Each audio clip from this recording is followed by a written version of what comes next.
Buenas noches, mi nombre es Laura Giselle Galeano Rubio, estudiante de la Universidad Nacional Abierta y a Distancia.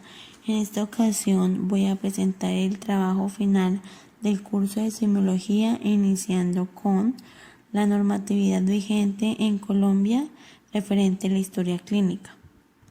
Primero tenemos la resolución número 823 del 23 de marzo de 2017, por la cual se establecen el manejo, custodia, tiempo de retención, conservación y disposición final de los expedientes de las historias clínicas, así como reglamentar el procedimiento que deben adelantar las entidades del SGSS para el manejo de estas en caso de liquidación. Resolución número 1995 de 1999, por la cual se establecen normas para el manejo de la historia clínica. Y por último tenemos el decreto 2200 de 2005, por el cual se reglamenta el servicio farmacéutico y se dictan otras disposiciones. ¿Qué es semiología y su terminología más relevante? La semiología es el cuerpo de conocimientos que se ocupa de cómo identificar las diversas manifestaciones patológicas, signos o manifestaciones clínicas objetivas y síntomas o percepciones subjetivas, de cómo buscar estas manifestaciones, de cómo reunirlas en síndromes y de cómo interpretarlas, jerarquizarlas y razonarlas. Gracias a ese cuerpo de conocimiento se puede llegar al diagnóstico. Esta información se obtiene generalmente durante la confección de la historia clínica, fundamentalmente en el interrogatorio y el examen físico del paciente, en el contexto de la entrevista médica, el método de trabajo o los procedimientos aplicados para la obtención de los datos se conocen como el método clínico. Explique las partes de la historia clínica y su importancia. Se define historia clínica como el compendio de informaciones recolectadas en una entrevista del especialista de la salud con su paciente mediante la realización de preguntas, exámenes físicos y de resultados de análisis en laboratorios clínicos como diagnóstico por medio de imágenes técnicas y especiales. En este documento se agrupan las informaciones requeridas para atender correctamente a un paciente. En medio de una internación importante, el registro de los datos conseguidos en la entrevista se integra con los indicativos médicos, los apuntes de enfermería, la evolución diaria y las notas concluyentes. Los apuntes de la historia clínica componen un documento esencial en un sistema de datos sanitario indispensable en su lado asistencial, administrativa, y también se establece el registro total de la atención otorgada a una persona durante la afección, de lo que deriva su relevancia como documento ilícito, es decir, que al estructurarlo se convierte en un documento válido ante la justicia.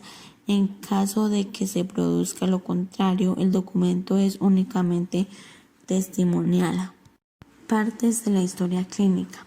Identificación del paciente. En esta parte se precisa quién es la persona, siempre debe ir el nombre y la edad. También puede ser importante incluir otra información. Motivo de la consulta. En este aspecto se abarca por qué la persona realiza la consulta. Es una anotación corta que facilita expresar de manera breve cuál es la problemática. Enfermedad actual. Este es el punto más fundamental de la historia clínica. En este fragmento se concreta qué le ha ocurrido a la persona. Se apuntan de manera organizada los diversos síntomas que el paciente presenta. En la medida que el médico conoce más, estudia los síntomas dependiendo cómo se vinculan entre ellos, tal como se dan muchas afecciones y síndromes. Conseguidos los datos, se deja constancia de registrar manifestaciones en la ficha clínica. A veces es apropiado señalar también aquellas demostraciones que, pudiendo haberse presentado, no se manifiestan.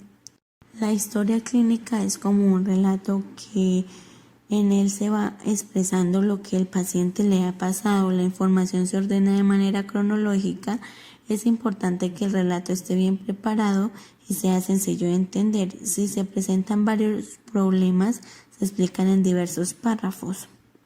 Antecedentes. En este punto se registran diversos antecedentes organizados, dependiendo su naturaleza, incluyen antecedentes mórbidos. Abarca afecciones, traumatismos, operaciones que el paciente ha tenido durante toda su vida.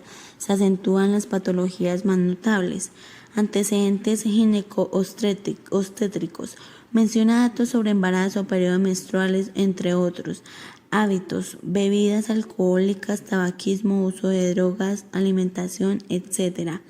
Medicamentos. Es fundamental establecer qué fármacos está tomando el paciente y en qué cantidad lo hace. En ocasiones también es necesario indicar los medicamentos que el paciente tomó en los días o semanas previas.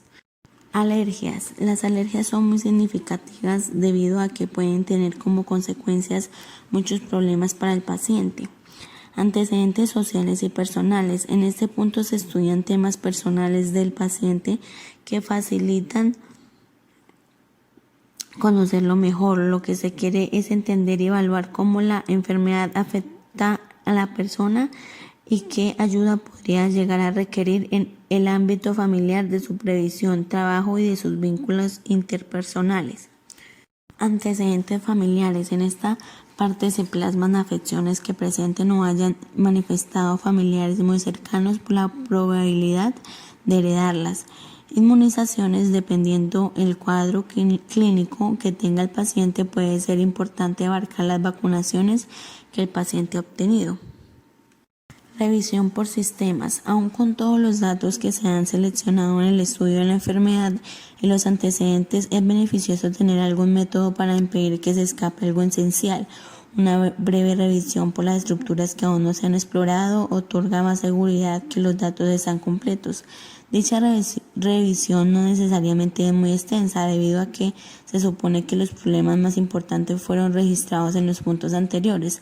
Al hacer esta parte se manifiestan síntomas que resultan ser significativos y todavía no habían sido explorados. Es probable que el conglomerado de estos síntomas nuevos deba ser integrado a los puntos anteriores. Dichas revisiones por sistemas no debe ser reiterar lo que ya se expresó en los puntos previamente estructurados, sino que se plasman solo los indicios o síntomas que están presentes, pero que tienen un rol menos relevante. La prolongación de este punto debe ser mucho más corto. La historia clínica es uno de los documentos más importantes que permiten garantizar un adecuado diagnóstico y tratamiento médico, documento que el usuario y muchas veces los médicos y entidades prestadoras de salud no les dan la importancia que se merece. Describa las técnicas, los métodos exploratorios con sus respectivas técnicas. Las técnicas básicas de exploración son elementos importantes y necesarios que se deben tener en cuenta cuando examinamos a nuestros pacientes. Es a través de las mismas es que se inicia el examen físico, luego de realizar un interrogatorio adecuado. Al concluirlas según los requisitos a tener en cuenta en cada una de ellas y el algoritmo necesario a seguir para cada examen físico. Y por sistemas y aparatos tenemos en nuestras manos argumentos de mucho valor que permiten plantear si se está ante un paciente sano o no. Estas técnicas básicas de exploración son inspección, palpación, percusión y auscultación. El orden de realización de las mismas es común para cada uno de los exámenes físicos de los diferentes aparatos y sistemas. Podemos decir que generalmente se realiza inicialmente la inspección, luego la palpación, le sigue la percusión y finalmente la auscultación. Aunque existen algunas excepciones, como por ejemplo el aparato digestivo, al cual nos referimos particularmente en ese sistema, ya que su orden de realización varía para que no se ofrezca datos que falsean lo encontrado al examen físico. Además, el médico a través de las mismas obtiene una información integral de sus pacientes, facilitando por varios sistemas sensoriales como la vista para la inspección, el tacto para la palpación, el tacto y sentido auditivo para la percusión y el sentido auditivo para la auscultación.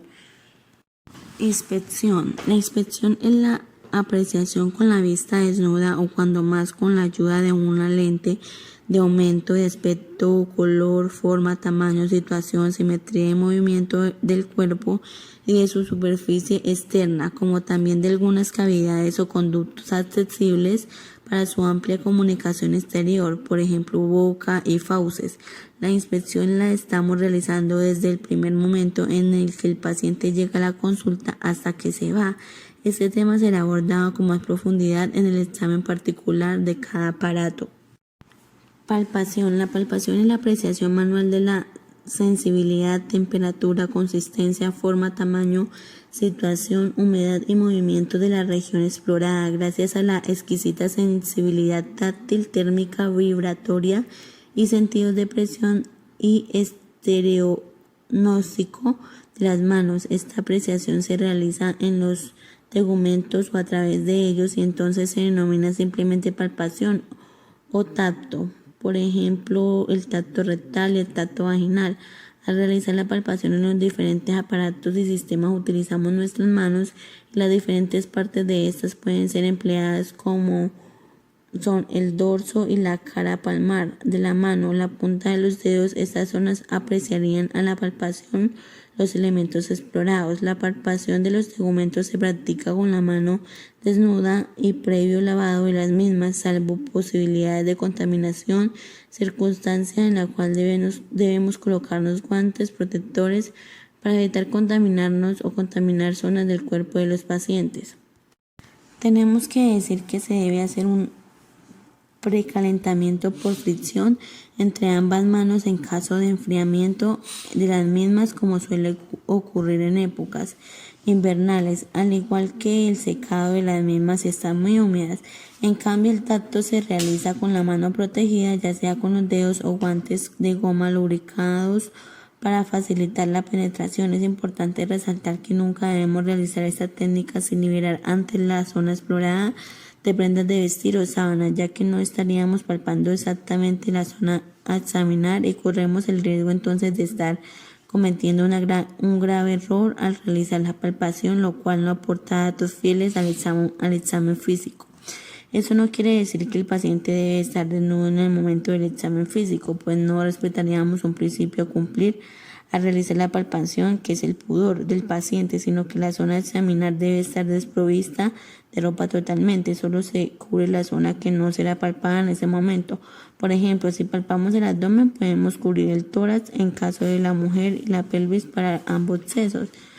La palpación puede ser monomanual o bimanual, es decir, con una sola mano o con ambas, bien que tener que emplear estas últimas separadas, sobrepuestas o yuxtapuestas. La palpación puede realizarse de forma superficial y profunda.